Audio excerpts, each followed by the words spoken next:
Dr Luc Boileau, directeur national par intérim de la santé publique au Québec. Sur la situation de la pandémie de la COVID, à la suite de cette longue fin de semaine de Pâques. Alors, comme vous l'avez entendu, je suis accompagné par le docteur Lucie O'Patterney, qui, somme toute, là, est la sous-ministre responsable des affaires médicales et en particulier de ce qui se passe dans les hôpitaux, dans le système de santé. Alors, elle va répondre avec moi à vos questions, notamment ce qui concerne les aspects plus cliniques de la pandémie dans les milieux hospitaliers, justement. Alors, avant de procéder aux questions, on aimerait faire un tour d'horizon rapide des derniers jours. Dans l'ensemble, c'est une relative bonne nouvelle parce que nos données nous montrent que la transmission du virus pourrait avoir commencé à ralentir, même peut-être qu'on aurait déjà atteint un certain plateau, sinon un pic de la transmission d'une façon générale, mais on observe tout de même que c'est pas clair dans tous les groupes d'âge, puis en particulier pour les personnes de 70 ans et plus, où on voit encore une progression même dans la région de Montréal, les régions autour, que ce soit Laval, l'Estrie, l'Outaouais aussi, même si c'est plus loin. Alors, il y a donc des variations. Donc, on n'est pas, c'est pas clair là, sur le plan du cheminement de cette pandémie-là, où est-ce qu'on est exactement, mais on pense qu'on observe un ralenti. Du côté des nouvelles hospitalisations, donc les hospitalisations quotidiennes, ça semble aussi ralentir. C'est pas que ça baisse, mais on a une progression qui est moins rapide que ce qu'on a connu il y a à peine 2 semaines. Et c'est la même chose aussi pour les absences de travailleurs de la santé. Mais il faut toutefois accueillir tout ça comme des nouvelles qui peuvent être bonnes, mais accueillir ça avec prudence. Parce qu'en effet, bien que le nombre de cas semble avoir atteint un certain plateau, comme je vous le disais, les données demeurent incertaines puis varient. Et le long congé de Pâques ne nous aide pas à avoir une définition fine de ça, puisque des fois, il y a des gens qui se présentent moins ou encore les données n'arrivent pas parfaitement au rendez-vous. Alors, on doit attendre encore quelques jours pour voir comment la situation va se préciser. L'INES, d'ailleurs, l'Institut national d'excellence en santé et services sociaux, publiait ce matin ses projections sur l'évolution anticipée des hospitalisations au cours des quelques 2 prochaines semaines, ce qui était très encourageant parce qu'en effet, le nombre d'hospitalisations totales devrait se stabiliser pour les 2 prochaines semaines, même si on anticipe déjà qu'il va y avoir une réduction des nouvelles hospitalisations. Alors, il faut bien comprendre qu'il y a les hospitalisations qui s'ajoutent au quotidien, puis il y a aussi celles qui sont déjà en place dans les hôpitaux. Alors, il y en a qui s'ajoutent, d'autres qui quittent, mais ça devrait rester plus stable un petit peu plus longtemps. Mais les nouvelles admissions, là, ça pourrait aller en baissant au cours des quelques 2 prochaines semaines, espérons-le. Alors, considérant la situation épidémiologique qui prévaut, puis les incertitudes quant à son évolution que je viens de décrire, on a tout de même jugé bon de recommander au gouvernement de maintenir le port du masque obligatoire dans les lieux publics et aussi dans les transports en commun pour un autre 2 semaines, ce qui va nous amener à la mi-mai. Alors, on va suivre la situation de près et on va être ravis de reconsidérer le tout si cette situation devait s'améliorer substantiellement au cours des prochains jours. Je vous dis tout de suite que même si on doit recommander l'arrêt de cette obligation-là, il y a des gens qui vont continuer à le porter et c'est tant mieux. Et il faut faire preuve de civisme pour ceux qui auront des risques, soit liés à leur âge, à leur situation de maladie, leur situation aussi de mieux-être de porter le masque, leur immunosuppression. Alors, il faut respecter ça, puisqu'il y en a beaucoup qui vont probablement continuer à le porter et c'est tout à fait correct. Un autre point qu'on veut aborder aujourd'hui, c'est qu'on observe aussi un regain de la situation grippale dans la population. Alors, l'activité grippale, on le disait la semaine passée, on était en saison grippale. Elle était plutôt faible, mais elle est maintenant modérée puisqu'elle s'est accentuée dans les derniers jours et on pense que ça va continuer dans les prochaines semaines. Bon, on le disait, on n'avait pas vraiment besoin de ça. Puis c'est plutôt rare qu'on voit une telle activité grippale dans cette période-ci de l'année. Mais c'est ce à quoi nous sommes confrontés. C'est un virus particulier d'influenza A. On peut le décrire si vous voulez, mais chose certaine, c'est qu'il est en progression. Alors, ça va sûrement avoir un certain effet sur les services de première ligne et sur les urgences. Et puis, on le constate déjà, Dr O'Patterney le voit mieux que quiconque. Alors, nous devons donc demeurer prudents et au moment où on observe l'apparition de symptômes. Dans la majorité des cas, en ce moment, c'est bien sûr de la COVID-19, mais si c'est de l'influenza, c'est les mêmes attitudes qu'on doit avoir. Il faut s'isoler, Et il faut protéger les autres en adoptant des mesures d'hygiène respiratoire qui sont de mise dans de telles circonstances. Je le répète, que ce soit la COVID ou l'influenza.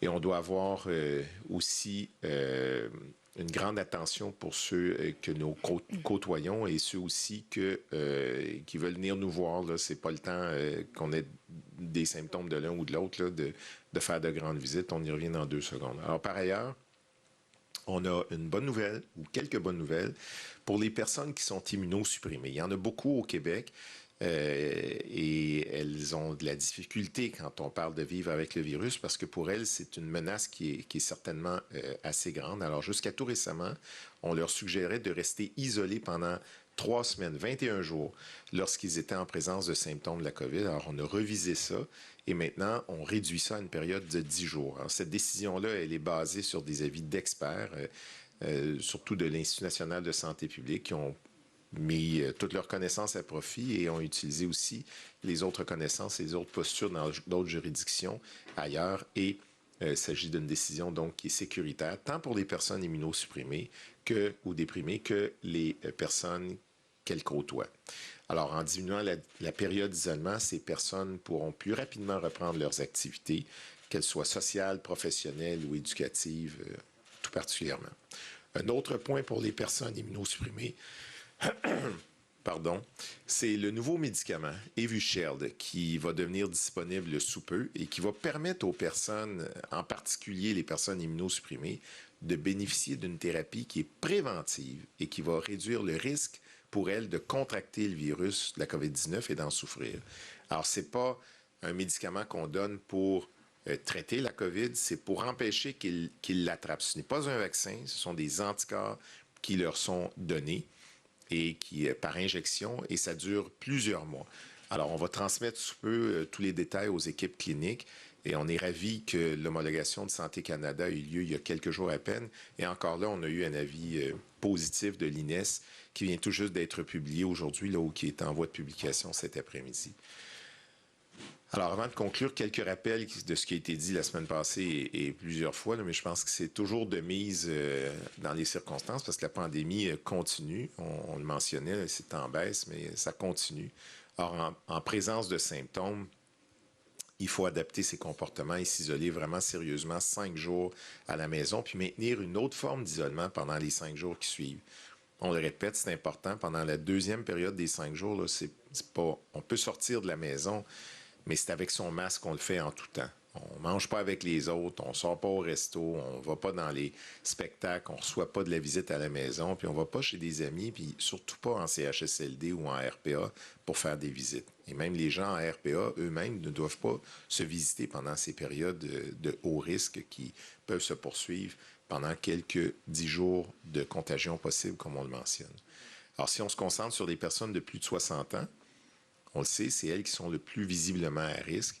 Alors, on les invite toujours à profiter de la vaccination si c'était déjà fait, puis on réinsiste sur ce point. Il y a beaucoup de gens qui ont été vaccinés 2 doses, beaucoup déjà 3 doses, mais pour ceux qui ont eu l'infection récemment, dans la période des fêtes, le Omicron ou même un petit peu après, et que ça fait 3 mois, donc ils peuvent en profiter, ils peuvent aller chercher leur autre dose, leur 3e dose. Et comme vous le savez, cette dose-là va protéger pendant certainement 5 mois, sinon un peu plus. Alors, c'est une injection qui est importante. Alors, pour ceux et celles qui veulent profiter de la 4e dose, elle est toujours disponible. Alors, c'est ouvert pour toutes les personnes de plus de 60 ans. Même si vous avez moins que 60 ans, vous pouvez vous présenter en sans rendez-vous. Mais sur Clic Santé, vous pouvez certainement prendre vos rendez-vous et de faire en sorte que vous puissiez en bénéficier.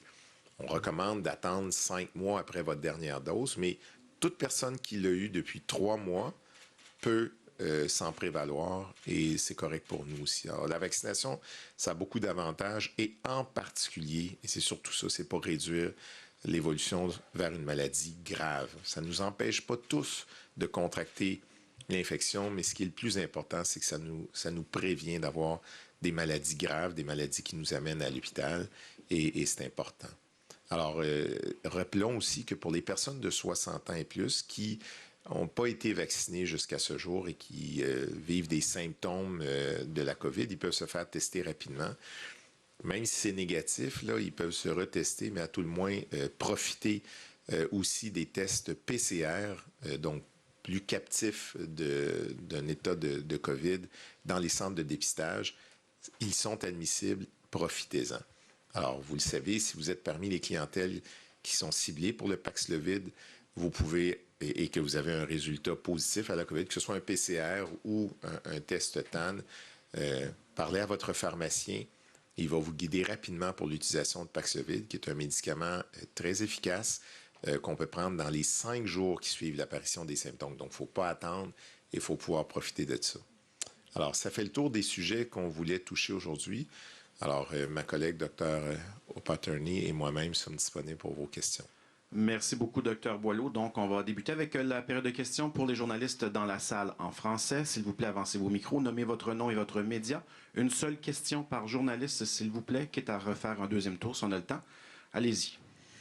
Bonjour, Véronique Dubé de TVA Nouvelles. Alors, pouvez-vous, pour le bénéfice des gens qui nous écoutent, nous expliquer la différence entre le 9 janvier, au moment où il y avait à peu près le même nombre de personnes à l'hôpital et encore moins de décès, qu'aujourd'hui, où on parle de quand même 38 décès par rapport à 23 en janvier? Qu'est-ce qui fait qu'il y a une différence par rapport aux mesures que l'on doit prendre? Aux mesures... Par rapport à la situation, expliquez-nous, qu'est-ce qui fait que c'est moins inquiétant, selon vous, par rapport à janvier? Oui. D'abord, c'est parce qu'en janvier, à cette période-ci, ou à cette période à peu près là, on était plus haut, ou on était pour monter encore plus haut dans les hospitalisations.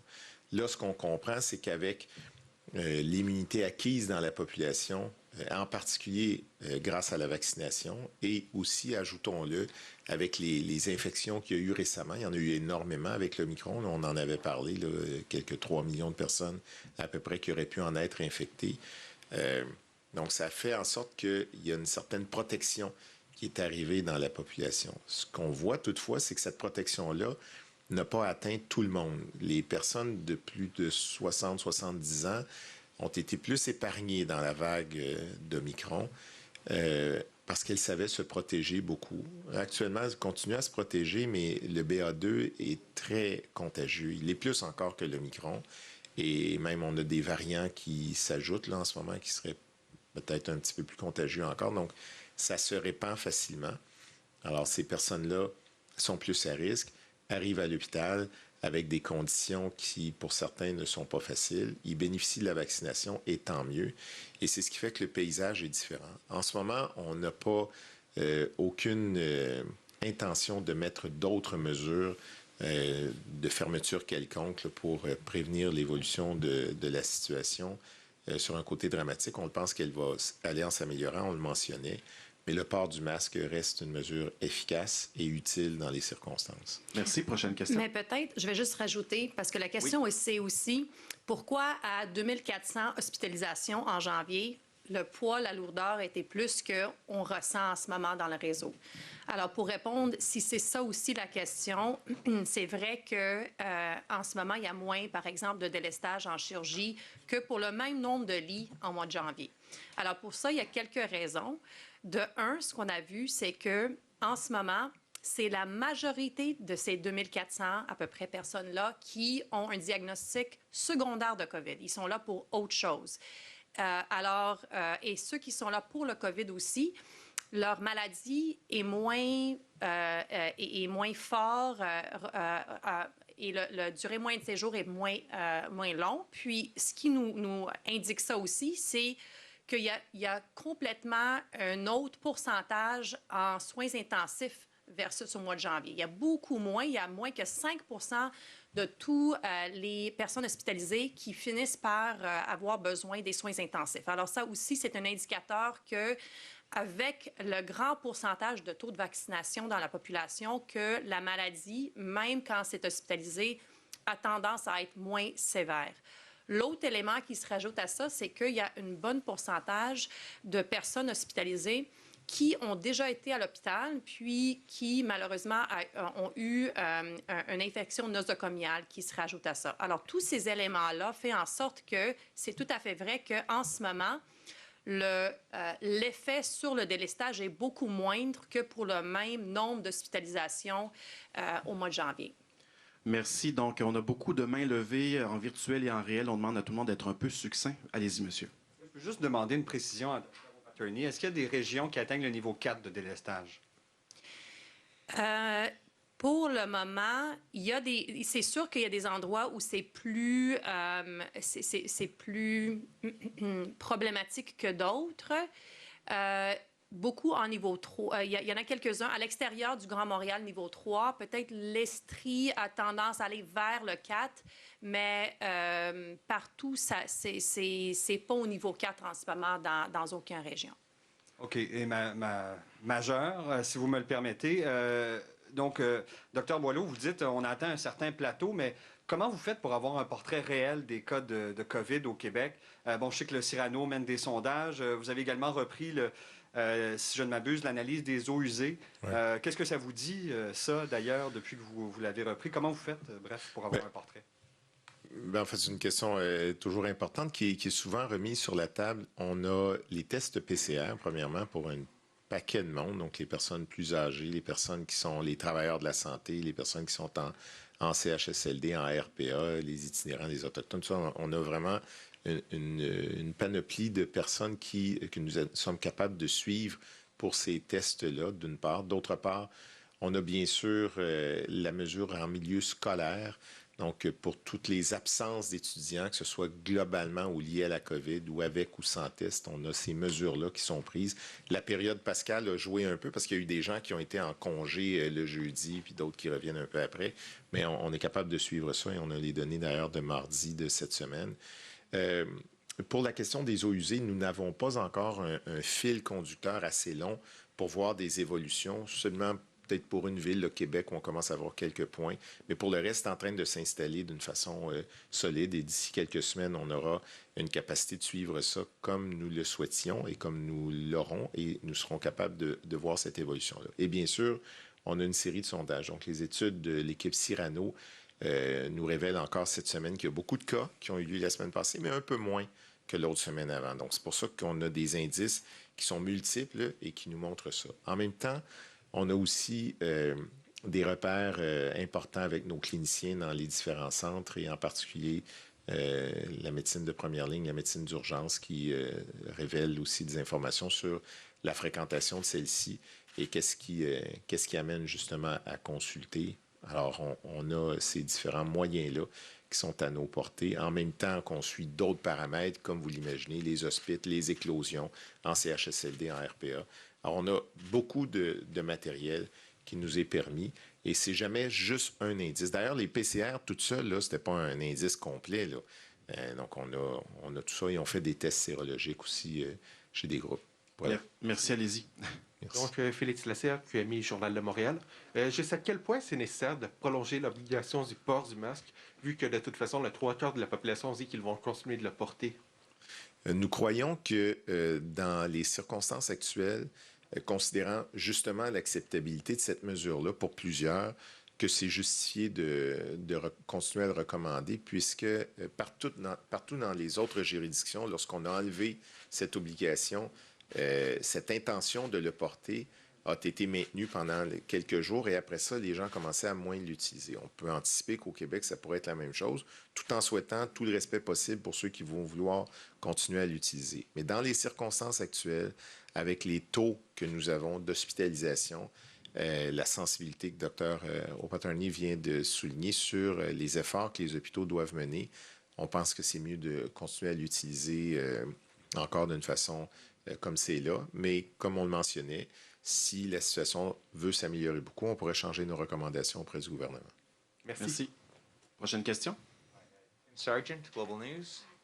Over here. Hi, Dr. Boileau. C'est pour le tour en français, s'il vous plaît. On va commencer en français, on revient avec vous avec. Promis. Dufresne, du journal Métro. Dans le contrat donné à l'INSPQ pour le dépistage des eaux usées, on mentionne une 7e vague à l'automne. Est-ce qu'on pourrait s'attendre à des nouvelles restrictions, peut-être un confinement à l'automne prochain? Moi, je ne peux pas vous prédire qu'est-ce qui va arriver à l'automne prochain. Il n'y a à peu près personne qui va avoir l'audace de faire ça. S'il y en a, croyez-les pas.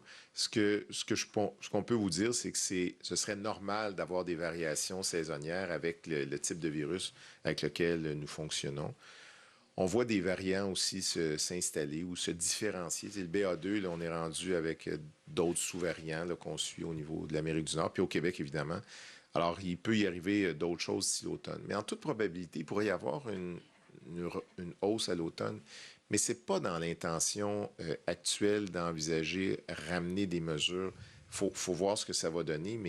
Mais je pense que comme société ou comme tout le monde ensemble, on est capable de convenir de modalités de vivre avec le virus. Et c'est ce qu'on fait actuellement. Bon, oui, il y a une obligation du port, là, du masque. C'est la dernière chose qui reste comme obligation. Puis, il y a plusieurs autres indices qui nous montrent que les gens commencent à bien intégrer les pratiques qui sont efficaces pour prévenir leur situation, la vaccination et plusieurs autres choses. Donc, on est confiant qu'on n'aurait pas besoin de recommander, mais il faudra voir. Mais ce n'est pas du tout notre intention. Regardez pour la 6e vague, là, peut-être d'autres auraient proposé ça. Là. Je n'ai entendu beaucoup.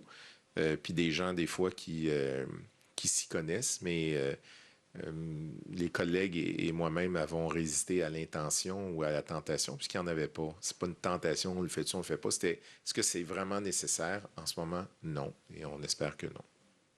Merci. Prochaine question.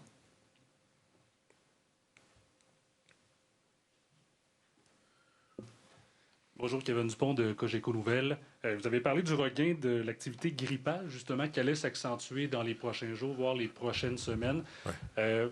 Ça devient peut-être un peu difficile pour monsieur, madame, tout le monde, justement, de voir les symptômes reliés à la COVID-19 et vous avez parlé justement de l'influenza. Ce serait quoi, justement, vos recommandations pour peut-être les prochaines semaines pour la population? Bien, faites comme si c'était une maladie infectieuse respiratoire parce que c'en est deux qui sont d'apparence similaire. Il y en a une qui est plus grave que l'autre, la COVID, bien sûr. Mais les symptômes peuvent être très, très similaires. Alors, Dr. Paterny le sait, ses collègues sont à l'urgence, voient des cas qui, en apparence, sont-ils des COVID ou c'est-tu de l'influenza? Les présentations sont suffisamment semblables pour le diagnostiquer comme il faut faire un test. Un test de laboratoire, le PCR, sur l'influenza ou sur la COVID, ou des tests qui sont capables de faire les deux. Alors, c'est comme ça qu'on peut voir la différence. Mais dans les mesures à prendre, c'est la même chose. On porte le masque, on s'isole, on garde son isolement pendant les premiers jours, et puis ensuite, on est prudent pour ne pas le donner aux autres. C'est la même chose. Alors, maintenant, on s'attend effectivement que ça va augmenter. Est-ce que ça va être une situation qui va venir perturber les hôpitaux? Jusqu'à maintenant, il y a un achalandage plus élevé aux urgences, mais pour la perturbation hospitalière, je ne sais pas si tu veux continuer là-dessus. Est-ce qu'on n'en voit pas trop? Mais c'est la première fois depuis le début de la pandémie, à vrai dire, qu'on a les deux en même temps. On n'a pas eu des saisonniers grippales jusqu'à maintenant. Alors, c'est sûr que ça rajoute. Puis, on le voit de plus en plus dans les urgences. À vrai dire, le volume total d'activité aux urgences qui a été plus bas que normal depuis 2 ans commence à être près des niveaux pré-pandémie en termes de volume de patients. Mais heureusement, comme le dit Dr. Boileau, dans les deux cas, c'est les mêmes consignes qui doivent être prises par les personnes qui ont des symptômes. Merci. On doit aller en virtuel en français toujours. Marie-Ève Cousineau, Le Devoir. Oui, bonjour. Ma question s'adresse au Dr. Boileau. La campagne de vaccination de la 3e dose stagne au Québec depuis un certain temps. Est-ce qu'il n'est pas temps de réviser l'expression adéquatement vacciné pour désigner les personnes qui ont 3 doses de vaccin au lieu de 2, sachant que l'efficacité de la 2e dose baisse quand même pas mal là, après 6 mois? Bon, c'est une bonne question et on est toujours en revision de ces terminologies-là avec ceux qui en sont les gardiens là, sur le plan de la sémantique vraiment à point pour ça, qui sont du côté de l'Institut national de santé publique du Québec. Mais à votre question, ça me permet d'encourager les gens à tirer avantage de cette 3e dose-là, en particulier pour ceux qui auraient eu 2 doses, puis expérimenter l'Omicron, ou enfin une maladie déjà depuis quelques 3 mois, d'aller tirer avantage avec la 4e dose. Alors, on verra, Madame, à votre question, à ajuster ces terminologies-là, puisqu'elles se complexifient quand on essaye de les expliquer. L'important, c'est de dire le vaccin, ça fonctionne très bien. Profitons-en. On en a profité pour une première, une deuxième dose. Allons chercher la troisième dose. Si on a eu l'infection et qu'on s'en est bien sorti, tant mieux. Mais après quelques mois, 3 mois, vous pouvez tirer tous les avantages d'une troisième dose, sans oublier qu'il y a maintenant une quatrième dose pour ceux qui ont été vaccinés depuis un certain temps. Alors, on ne multipliera pas ça à l'infini, on se rend à des milliers de doses, là, inquiétez-vous pas, puis il n'y a pas d'effets secondaires à cela qui nous empêchent de recommander ça. C'est surtout pour assurer cette protection, comme vous le soulignez, qu'après un certain nombre de mois, quelque chose comme 5-6 mois, on commence à voir dans la plupart des études une baisse tranquillement. Ça ne tombe pas comme ça, là, mais l'efficacité vaccinale. C'est pour ça qu'il faut avoir ces boosters, ces doses de rappel. Excusez. Merci. Suivant, Simon Bourassa, de Nouveau. Oui, bonjour à vous deux. Docteur Boileau, pouvez-vous nous parler un peu du variant recombinant XE? Qu'est-ce qu'on en sait pour l'instant? Est-ce le plus transmissible? Est-ce qu'on le retrouve beaucoup au Québec présentement, un petit variant 101? Un variant 101, ouais, parce qu'il y en a au moins 101 variants, il y en a même plus que ça. Et j'ai d'ailleurs la liste, je vais toutes vous les nommer. Non, c'est pas vrai, là, je ne ferai pas ça, mais l'idée, c'est que le XE, c'est vraiment une combinaison ou un mélange, si vous voulez, du BA1 et du BA2. Alors, il a été vu à plusieurs endroits en Europe, aussi au Canada. On a eu quelques cas récemment recensés ici au Canada. On n'en a eu qu'un seul au Québec. On suit ça de près avec les équipes du laboratoire de santé publique du Québec et les différents laboratoires. Et on n'en a pas beaucoup. Il y avait une présomption d'une contagion possible de quelques 20 % de plus, 10 à 20 % de plus. Alors, on est dans ce relief-là, mais on est très attentif à la chose et ce n'est pas ce qui est présent ici. Ici, on est vraiment toujours sur le BA2. Il y a le BA2.1.2, là, 0.12 qui s'installe aussi progressivement aux États-Unis. Et ici aussi, on a eu des indices encore récemment qui étaient déjà à 16 % dans nos laboratoires, quand on fait les caractérisations du virus, on est à 16 % avec celui-là, qui pourrait lui aussi avoir un taux de contagion plus élevé. Alors, c'est à suivre parce que ce n'est pas encore tout précisé, mais on est très attentif sur les variants. On a maintenant beaucoup d'expérience sur la planète et la planète Québec. Alors, on est capable de suivre ça de très près, mais nous ne sommes pas inquiets pour l'instant d'un variant qui va venir nous défaire le portrait. Là. Ils sont tous assez semblables. Ils sont tous, des fois, les nouveaux plus contagieux, mais nos efficacités vaccinales valent toujours énormément la peine. Merci. Prochaine question, Olivier Bossé, Le Soleil. Bonjour, docteur Boileau. Tantôt, vous m'avez mis la puce à l'oreille. Vous avez parlé des eaux usées. Vous avez déjà quelques points, quelques résultats pour la Ville de Québec. Est-ce que vous pouvez nous en dire plus? Bien, c'est que les technologies des eaux usées, c'est vraiment, ça commande d'abord une bonne expertise pour aller chercher c'est non seulement les échantillons, mais la valeur de ceux-ci, c'est-à-dire de vérifier s'il y a de la présence de virus dedans ou des résidus de virus qui nous permettent de dire voici où nous en sommes. Mais un point, par exemple, d'avoir une mesure dans les eaux usées, à un moment donné, ça ne nous sert à rien. Là. On fait juste dire, il y en a. Il faut l'avoir pendant quelques semaines pour voir s'il y a une augmentation ou une diminution. Puis être capable de calibrer ça aussi selon la saison de l'année. S'il y a beaucoup de fonte de neige, s'il y a eu beaucoup de pluie, bien, c'est sûr que la densité va être moindre. Donc, il faut tout être capable de calibrer ça. Ça, c'est en route. Il y a déjà eu des expériences ici au Québec. Pour l'instant, pour la Ville de Québec, on commence à avoir quelques 2 mesures ou 3, mais d'ici 2-3 semaines, on va en avoir 4-5. Donc, on va être capable de voir s'il y a un fil conducteur d'une descente, d'un maintien ou d'une augmentation. Et on va le faire pas juste pour Québec, là. On va le faire sur plusieurs villes au Québec. Alors, l'Institut national de santé publique, avec d'autres partenaires, sont très actifs là-dessus. Et on le sait qu'on va installer maintenant des mesures fiables et systématiques pour suivre ça et suivre d'autres choses aussi dans les eaux usées qui peuvent être d'intérêt pour nous. Merci. Prochaine question, Pierre Saint-Arnaud de la presse canadienne. Oui, bonjour. Ma question est pour le docteur O'Patterney. Vous y avez fait référence, mais j'aimerais savoir de plus grandes informations, peut-être plus précises, concernant, d'une part, combien de gens sont malades dans le système, dans le personnel de la santé. En fin de semaine, on nous a dit d'éviter les urgences parce que ça débordait. Vous avez fait allusion là qu'on s'approchait du niveau 4 délestage en Estrie. Pouvez-vous nous faire apporter un peu plus précis, là, pas par chacune des 18 régions administratives, là, mais donner un portrait un peu plus précis de la situation dans les hôpitaux, parce que sur le terrain, on nous dit qu'on était tiré au maximum. C'est vrai que c'est une combinaison de pression avec les niveaux d'activité dans les urgences qui est combinée avec l'absentéisme qui fait en sorte qu'effectivement, il y a une pression importante.